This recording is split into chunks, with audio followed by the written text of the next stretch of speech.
Now let's look at the first part of this unit. So let's review the multiplication principle together. Okay, so let's look at the first problem in this unit. So if there are 6 students from your class, Abby, Cassie, David, Emily, Helena, and John, they're going to sit in line and take a group picture together.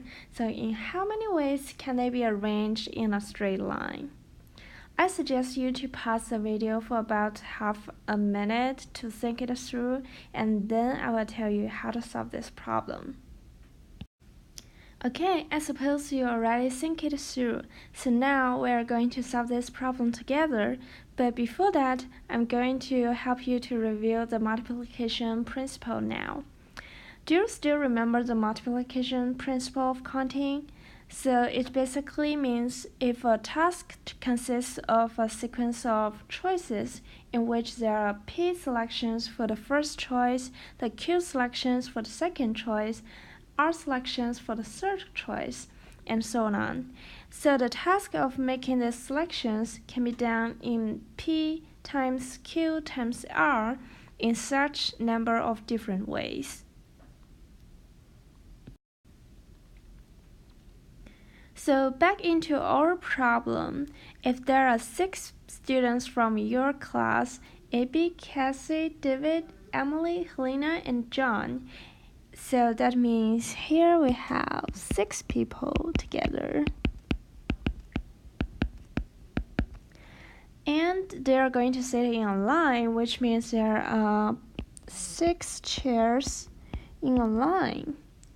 So for the first choice, or we say for the first choice, the chair can be seated.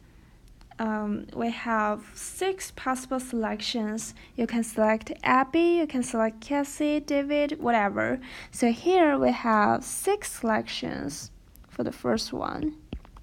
So suppose we already have 1 sitting here.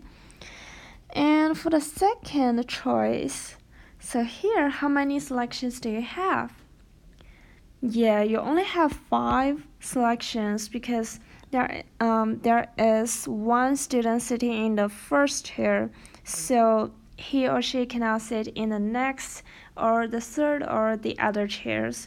So there are only 5 selections for the second choice. And for the third one, there are only 4 selections for the third choice because there are 2 people sitting in the first chair and the second chair. So only 4 people you can choose from to sit in the third chair.